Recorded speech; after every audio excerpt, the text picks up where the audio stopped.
Story time!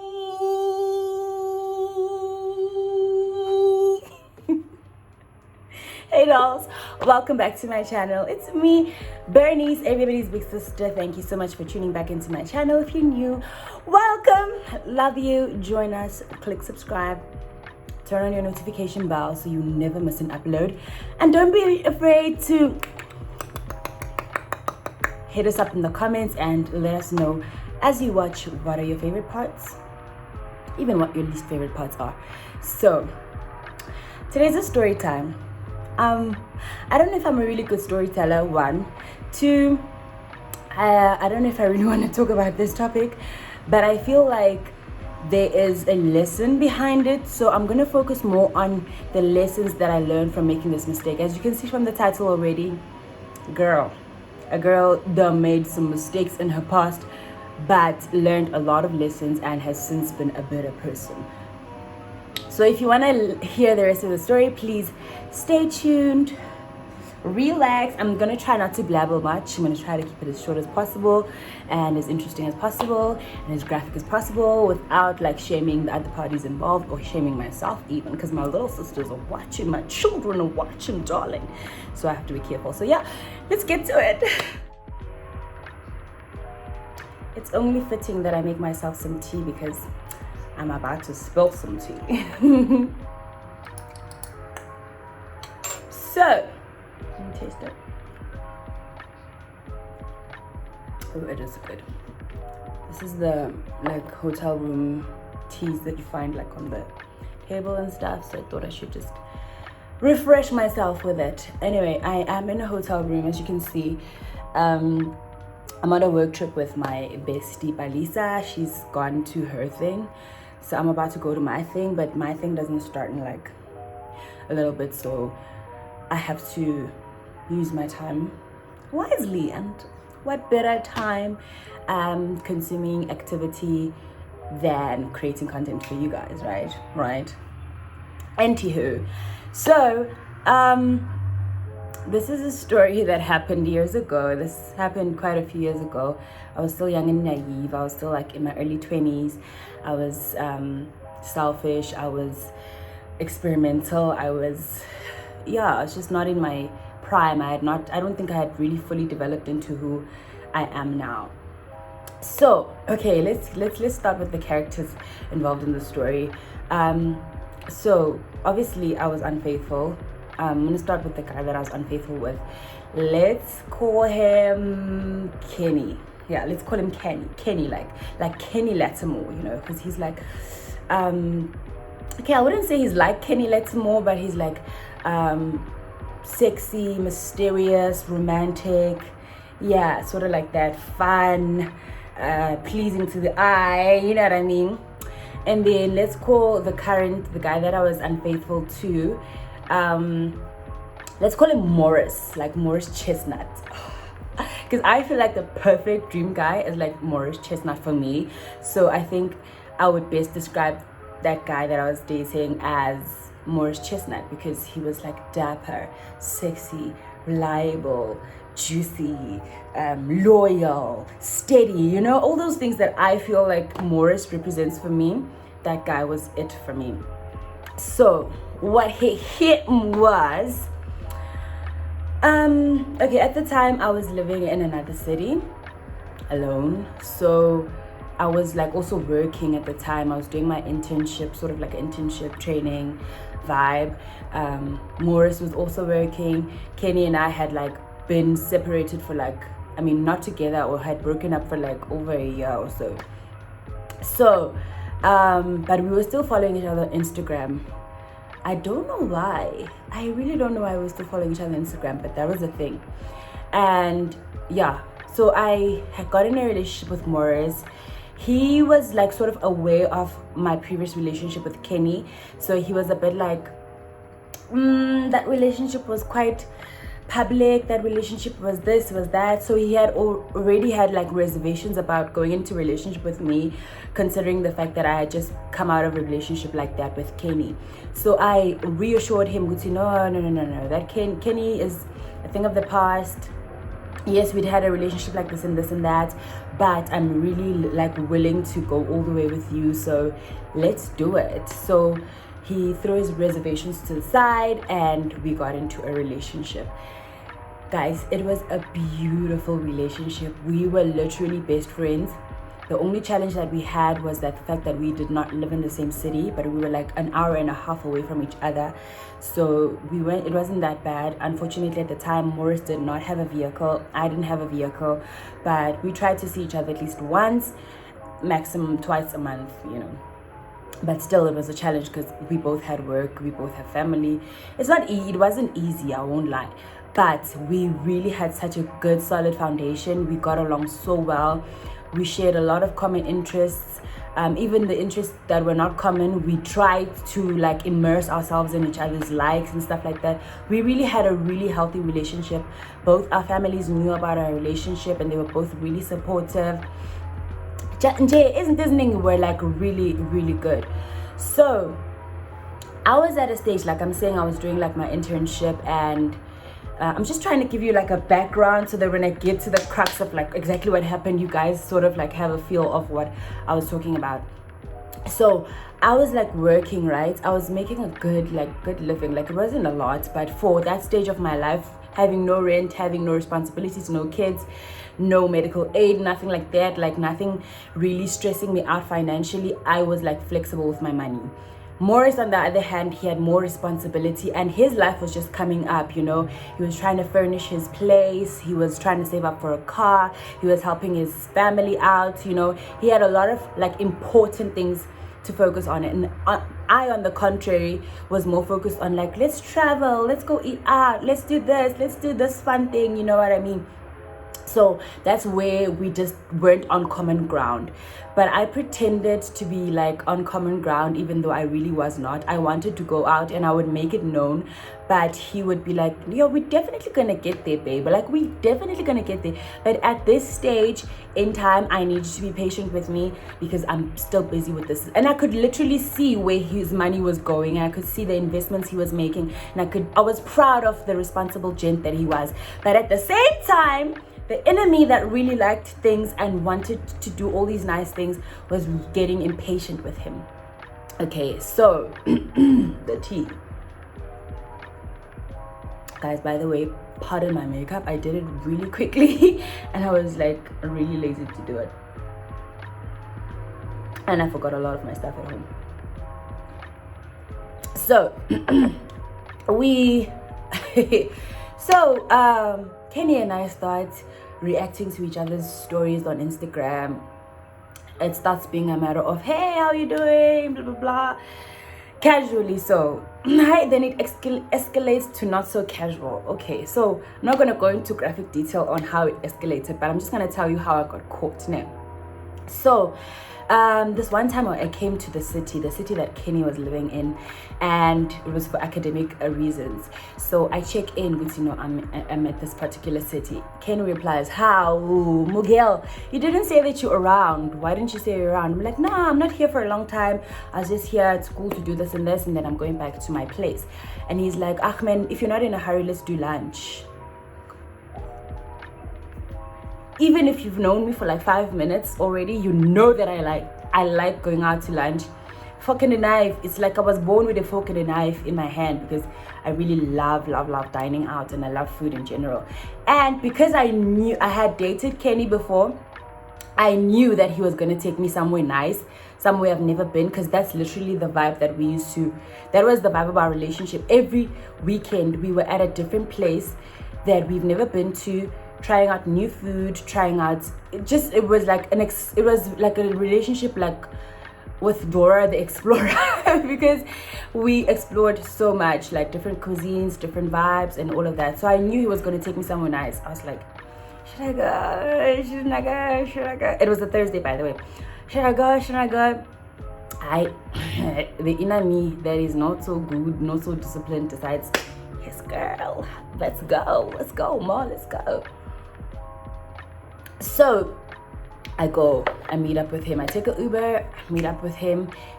Tells me where we're going. We go, guys. And I was correct. I guessed correctly. It was a fabulous place. I wish I could tell you where it is so that you have an idea, but like I don't want to be too specific because I know you detectives are like then we get to the place. Okay, as soon as we get to the place, he's on the phone. Ejo Ugupi, I'm here with B. Come join us. Come join us. I'm like, oh, okay. Then it's not a romantic setup. It's not so bad. Like it's just him, myself, and a friend of his. So it's like gonna be cool, right? Oh, baby. So my conscience sort of like relaxes a bit. We have lunch. We order lunch. Really, the lunch is beautiful. Number one mistake. Kenny does what? Kenny takes a picture of my hands, right? Like I had sort of like a similar manicure, and I think it was purple at the time. I'm cutting into my food. I'm looking all cute, but like you can't really see who it is. You can just see the pretty hands. And then okay, he posted. I don't know that he did this. I don't know. I have no idea. Like I'm enjoying the lunch. I'm enjoying the conversations. Kenny, by the way, hilarious gent. Like hilarious gent. So fun to be with. You really forget who you are when you're with him. Like it's just like it's a real joy being around him. So yeah, we have a good time. Hi, and is posted on the gram. Like okay, cool. I go to the bathroom, right? It's a nice place. It's a nice place. I take my phone, I take a mirror selfie, like, like a little boomerang or whatever. I don't remember, but I think it was like a small and a snap. So obviously my hands are showing. We say, oh, those are the same hands. So if you follow me and you follow Kenny, you're like, oh. Because I didn't post like the food and whatnot where we were. I only posted in the bathroom because I knew Kenny is like an Instagrammer. He's like a social media person, so he's gonna post a lot of the stuff, and I know that people are gonna connect the dots and whatnot. So I avoided posting in the same vicinity as him. Okay, cool, fine. We chill, we have a nice time, some drinks. I remember that it was my first time I had what's that cocktail? It's not a mimosa. It's what's that cocktail? The orange one. Is it the Sunset or something like that? Or Sex on the Beach or something like that? Yeah, something like that. It's the first time. Anyway, it was really delicious. The view is nice. There's a little pool next to where we're eating. Guys, it was like, I felt like, And then, okay, cool. I get a phone call from Morris. He's like, hey, baby. I'm like, hi, babe. He's like, where are you? What are you doing? Because he knew about my trip. I'm like, no, everything is okay. I'm at the mall right now, but I'm gonna be heading home not too long from now. He's like, okay, cool, then call me when you get home. I'm like, okay, sure. Oh, by the way, he asks me, who are you with? I'm like, no, I'm alone, just window shopping. He's like, oh, okay, cool then. And I'm like, does he know? Did somebody tell him something? I run to my Instagram, I check Kenny's stories, I see my hands, I'm like, oh, Lord. But I'm like, man, it's just hands. Like, that could be anybody's hands. Like, who's gonna even tell Morris? Because Morris is not on Instagram, I'm like, he's just asking because he's a concerned somebody. He's a caring guy. He checks up on the people that he loves, you know what I mean? I let it slide, I go home. Kenny drives me home. By the way, I did mention that Morris didn't have a car, right? So Kenny drives me back to my place. Cool. As soon as I get to my place, like I'm at the door, I get a call from Morris. Morris is like, and it's a video call this time. Yeah. He's like, where are you? I'm like, I just got to my place. I show him literally. I'm at the door. I'm about to open it. I'm like, okay, let me call you back, baby. Let me just open up the door and put my bags down, then I'll call you back.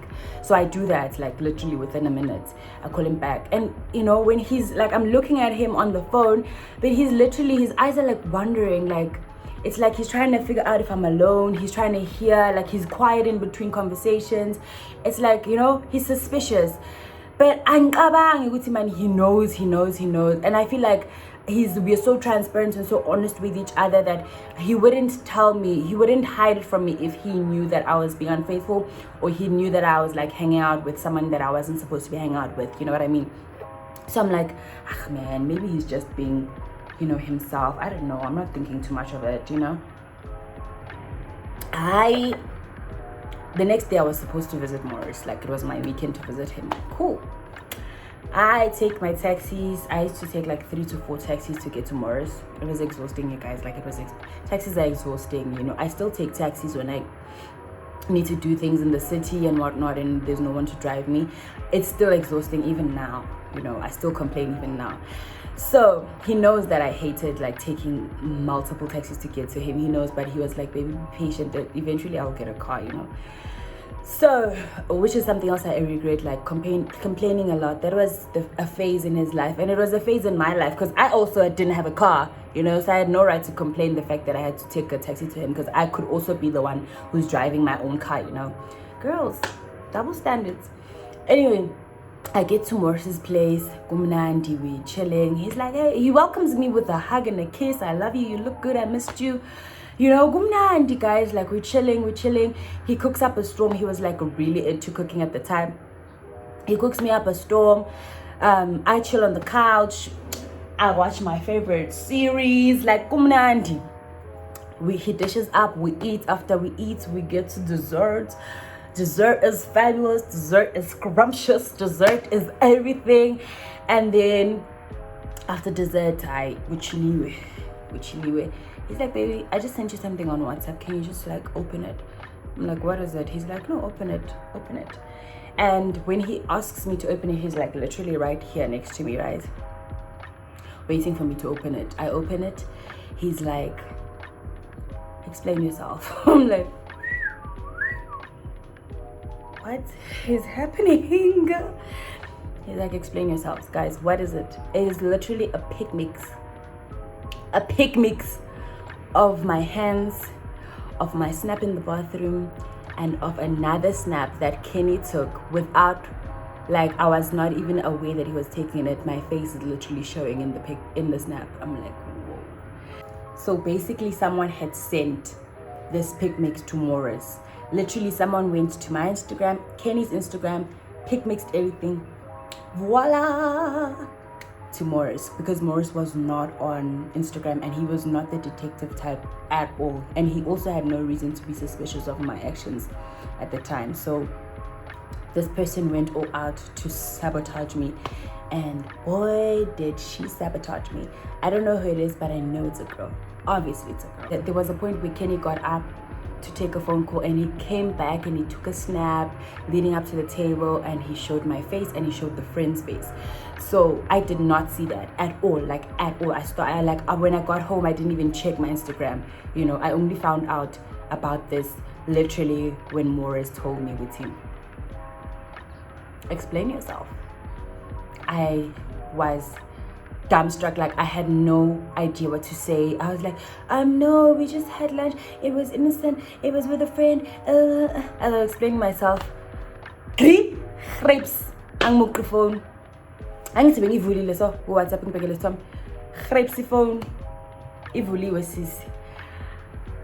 Faster than the speed of light. He's out of the bedroom. He's out of the house. As I run after him, he closes the door, the main door, and he locks me inside. So he's outside with my unlocked phone. Nobody to restrict him, no way of getting to him. I am defeated. So I'm like, okay, relax, relax. I did not have any suspicious conversations with Kenny on my phone. I had archived a conversation between us, but there was nothing dirty like being spoken on there. There was nothing exposing, nothing too graphic on there. So I'm like, nah, he's firstly not gonna find the archived chats. Secondly, even if he does, there's nothing much on there. And I was right. There was really nothing much on there, but you could see Guti, we were in a communication, a constant communication. So he comes back, guys, later, like almost 2 hours later. His face, I don't know how to describe what his face was like that day. He was defeated, he was crushed, he was sad, he was disappointed, he was angry. He was feeling all the bad emotions like at once. And because Morris was such a beautiful, kind soul, he just looked at me and said, baby. He was still calling me baby, guys, in the midst of all that nonsense. He's like, baby, how could you do this to us? And I'm like, baby, it's not like that. I'm still trying to deny it, even though like I'm basically caught out. I'm denying like having a relationship with Kenny again. He's like, okay, cool. Then why do you tell your friends the details of your relationship with Kenny? I'm like, what do you mean? He's like, I read all the conversations between you and your best friend. I read all the conversations between you and your little sister.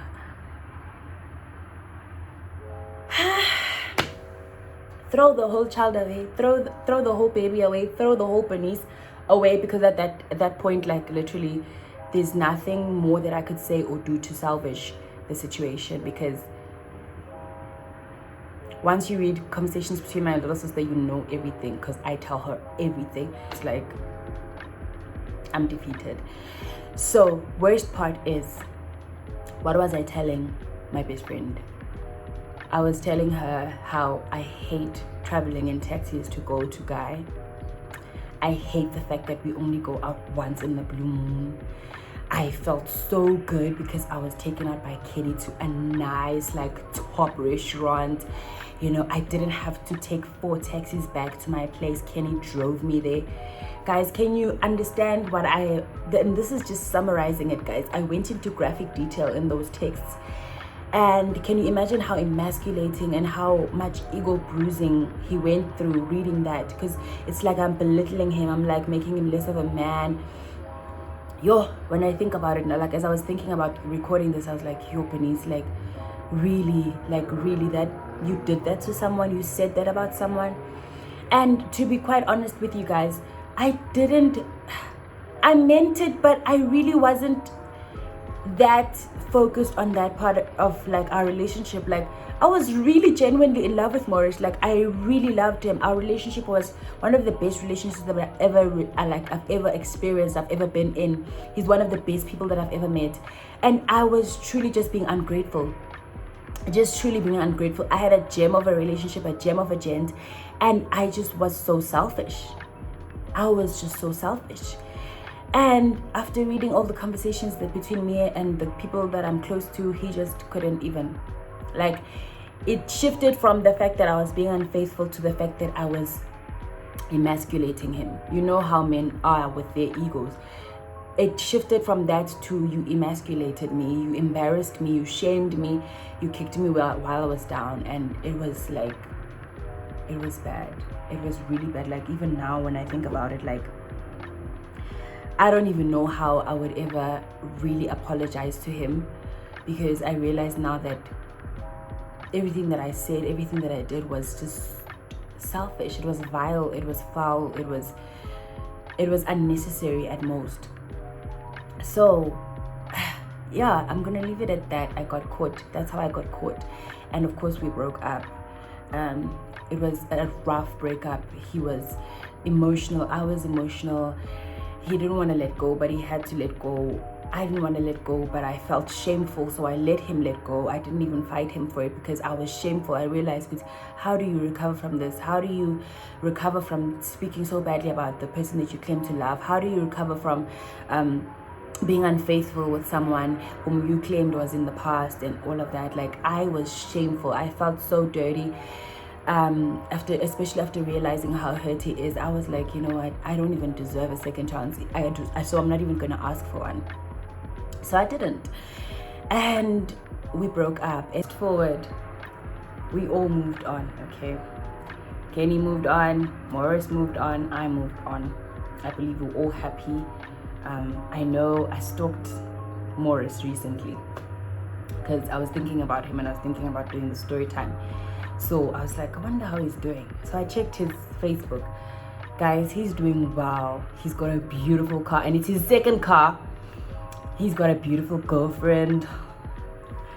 They seem very happy. They travel. They go out. Like, he looks like he's genuinely in a good space. Like, he really looks like he's genuinely happy and he's doing well. And not to say that I wish Sabawil it was me, but I realized that it would have been me had I just been more disciplined and patient and stopped being so selfish, you know. So let me get to the lessons, you know, the lessons. Okay, by the way, I'm also doing well. I'm also happy, but I will say that after breaking up with Morris, I had a hard time finding someone or being found, because women shouldn't go out there finding, but I had a hard time being found, and I got cheated on a lot, bruh. I even felt like, yo, this is karma, like this is karma like 100 times on me. So, and it took me quite a while to recover from hurting him, even though he was the victim. But I was like, I went through a lot emotionally because of that, and I resented Kenny, and I started to want more from Kenny, even though I knew that I couldn't get more from Kenny. I couldn't even get more from Kenny even when I was dating Kenny. So yeah, I went through a toxic phase, and it was like I put myself through unnecessary pain. Do you realize how unnecessary that pain was? So yeah, let me get to the lessons. Guys, firstly, be patient. Be patient with yourself, be patient with life, and be patient with your partner if you are in a relationship. If you are dating someone who's on the come up, you genuinely love them, they have great qualities, they treat you well, and they have ambition, and you can see them working towards a better life or better goals or whatever. Be patient, be supportive, and be genuinely patient and be genuinely supportive, not like me. Okay, learn from my mistake as your big sister, guys. If you're listening to this, if you're watching this, guys, please be patient with the people in your life. Okay, and even if that person, like for instance, my partner, we can afford to like do things, but sometimes he's just really busy because he's got a goal. He's got like a set goal of where he wants his life to go financially, career wise. So sometimes he does not prioritize going out. Sometimes he does not prioritize traveling. You know what I mean? So I have to understand that. I have to understand his goal. I have to understand his vision. I have to be patient. So patience, I learned the hard way, you guys. Be patient. Secondly, do things for yourself. Be independent. Do things for yourself. Like, as I said, I could afford to go out. I could afford to travel. I think my only issue was that I'm a jolly good fellow. I love Umjolo. So I really wanted to do those things with him.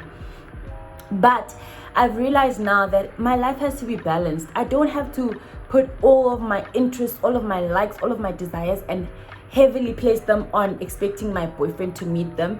Why don't I do certain things with friends? That's where I'm at right now. Like, if I want to do something, if I want to travel, I want to go to a new restaurant, and I know that Bae might not have time, or Bae might not want to because we don't share the same interests sometimes, I should do it either on my own or with a friend or with family or something like that. So learn to have a life outside of your relationship, but a healthy life, of course, not a life where you go and meet with your ex-boyfriends at fancy restaurants. Not that one. Thirdly, guys, respect people even when they don't know. Respect people even when they're not in the room. Respect people in your chats, in your gossip corners, especially people that you claim to love, people that you claim to want to be with. Respect them. Put some respect on their names. This is a lesson that I've learned, and I've learned it in many dimensions. Okay, I've gotten to the point where I don't tell people in my life graphic details of my relationship, my disappointments, my hurt. I don't tell too much. If I need to vent, I vent, but I hold back a little bit because I don't want people to look at my partner and think, oh, nangogelo, I'm stupid last week Friday, babanga eat chips. Yeah, you want danger, something like that. So respect people, even respect their privacy, respect their struggles, respect their shortcomings. Don't expose them like that to other people. Can you imagine, like, when your girls got your back and your girls going out here saying, yeah, and guys, oh, I'm glad she's gone. I'm so glad she's gone. Another lesson that I learned, guys, the last lesson that I can say I've learned, there's no reward for cheating. There's no reward, especially if it's not within you, if you're not that type of person. Like, I suck at cheating. I got caught in jail. I don't know how to cheat. That was my first time cheating, and it was my last time. Like, there's no need. If you're not satisfied or your boxes are not being ticked with a partner, rather go for the partner that you prefer, okay, than stringing on abantu and hurting them and emasculating them the way that I did. I did not reap anything from that experience. Instead, I hurt myself, I hurt him, and I eventually became a burden to Kenny because now I was like, you're in my relationship, sir. Like, and it just got pretty toxic. I was toxic towards myself even. So guys, there's no reward. Just stick to your guns, you know. Go for the people who tick most of your boxes. No one's gonna tick all your boxes. Literally, no one is gonna tick all your boxes. But if the most important ones, like reliability for me, loyalty for me, respect for me, kindness for me, you know, support for me, those are the key things that Morris embodied, and I did not prioritize it at the time, and I regret doing that.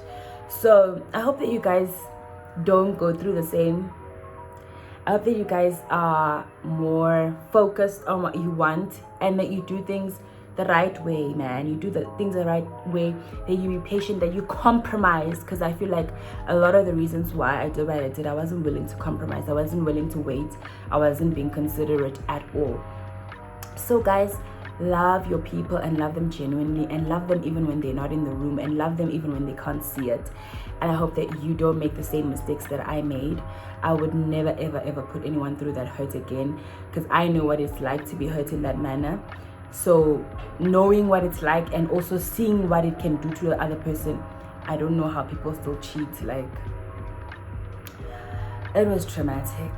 So yeah, thank you so much for watching though. I hope you subscribed, and I hope that you tell me if you've had a similar experience, or how social media has like snitched on you, if you've ever been in a similar situation. But I love you guys so much, and thank you so much for watching.